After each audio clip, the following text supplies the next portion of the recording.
धार्मिक उन्माद फैलाने वालों के साथ, कट्टरता के साथ नहीं है, तो उनको भारतीय जनता पार्टी को सोचना चाहिए, उसको छोड़ने का सोचना चाहिए। जनता पार्टी के साथ हाथ मिलाने के पाप में वह भी शामिल हैं, तो उनको समाजवादी नेता कहाँ से कहा जाएगा। वो झेले, जहाँ है वो झेले। कामें नहीं है तो ये सब भी एक तो काम है। अगर शिलान्यास वगैरह तो एमएलए एमपी अपने इलाके में लोग करता है, गवर्नमेंट स्कीम देती है, स्कीम का मॉनिटरिंग करती है। कांग्रेस विधायक दल के नेता शकील अहमद खान हमारे साथ हैं। अब विजेंद्र यादव नीतीश के करीबी मंत्री माने जाते हैं, लेकिन वो जेडीयू ऑफिस में ही बगावती तेवर अपनाते हुए नजर आ रहे हैं।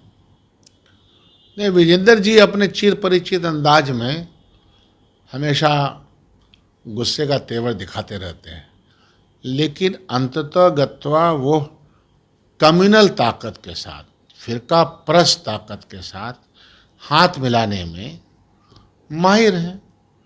अगर वो समाजवादी हैं और मुद्दों के आधार पर राजनीति करते हैं, सामाजिक एकता और सामाजिक न्याय अगर समाजवादियों का ध्येय है, रूह है उसकी, और वो धार्मिक उन्माद फैलाने वालों के साथ, कट्टरता के साथ नहीं है, तो उनको भारतीय जनता पार्टी को सोचना चाहिए, उसको छोड़ने का सोचना चाहिए। और जिस जगह पे हैं उस जगह से तिलांजलि देने के बाद क्यों करते हैं? इसका मतलब है कि हिपोक्रेसी अंग्रेजी में इसको बोलते हैं। तो ये वो हैं और उनका काम जाने, लेकिन इतिहास में ये सब लोग याद नहीं किए जाएंगे। लेकिन उन्होंने तो यहाँ तो कह दिया मीडिया से मुखातिब हुए कि हम जेडीयू के अंदर है ही नहीं।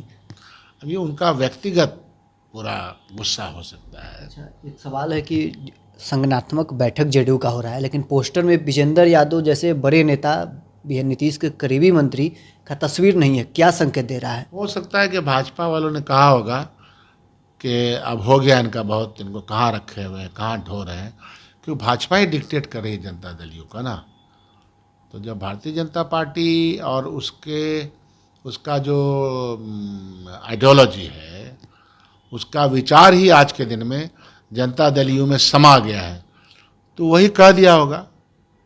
जेडीयू के अंदर ये अगर इतिहास को देखा जाए तो एक रीत भी रहा है कि जिन नेताओं को साइडलाइन किया जाता है, पहले उनको पोस्टर से हटाया जाता है, मतलब कार्यकर्ताओं से पहले साइडलाइन करवाया जाता है। अब उस पार्टी में क्या हो रहा है उसमें मेरी टिप्पणी करने का वक्त नहीं है। भी जेडीयू से साइड हो रहे हैं। अब क्या हो रहे हैं नहीं हो रहे वो जाने, लेकिन जिसको कहते हैं कि भारतीय जनता पार्टी के साथ हाथ मिलाने के पाप में वह भी शामिल हैं, तो उनको समाजवादी नेता कहाँ से कहा जाएगा। वो झेले, जहाँ है वो झेले। अच्छा, नीतीश कुमार लगातार योजनाओं का शिलान्यास कर रहे हैं, उद्घाटन कर रहे हैं। जो आईएएस अधिकारी हैं, आईपीएस अधिकारी हैं, उनका ट्रांसफ़र पोस्टिंग हो रहा है। इधर जेडीयू अपने संगठनात्मक बैठक बुला रही है। क्या संकेत ये सब मिल रहे हैं? कोई संकेत नहीं है, कोई कामें नहीं है, तो ये सब भी एक तो काम है। अगर शिलान्यास वगैरह तो एमएलए एमपी अपने इलाके में लोग करता है, गवर्नमेंट स्कीम देती है, स्कीम का मॉनिटरिंग करती है। एक कुशल प्रशासक वो होता है जो बैठ करके प्रशासनिक तंत्र से काम देखता है, उसे रिपोर्ट लेता है, वहाँ क्या हो रहा नहीं हो रहा है।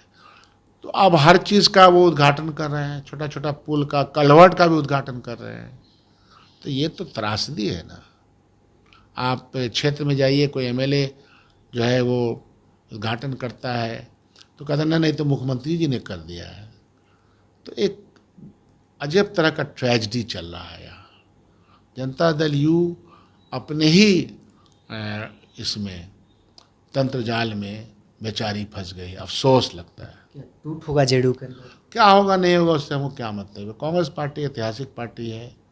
कांग्रेस पार्टी अपनी राह चलती रहती है, कमज़ोर होती है, मजबूत होती है, अपनी राह नहीं छोड़ती है, अपना वैचारिक बात नहीं छोड़ती। उसके अंदर भी बहुत सारे कष्ट हो सकते हैं, लोगों को होते हैं, ये सब बात मैं मानता हूँ। कहीं कमज़ोरी हो सकती है, कहीं कुछ और हो सकता है, लेकिन उसकी जो राह है, जिस राह को लेकर के राहुल गांधी जी चल रहे हैं या कांग्रेस पार्टी के तमाम शीर्ष नेतृत्व चला है, वो है सामाजिक एकता, सामाजिक न्याय, सेकुलर वैल्यूज़, वसुधैव कुटुंबकम की परिकल्पना, सद्भावना की परिकल्पना, देश का विकास, देश के हर इलाके का, हर क्षेत्र के लोगों का विकास, हर वर्ग के लोगों का विकास, ये उसका ध्येय है, ये उसकी आइडियोलॉजी है। उसको हम कभी नहीं छोड़ सकते, कॉम्प्रोमाइज़ भी नहीं कर सकते।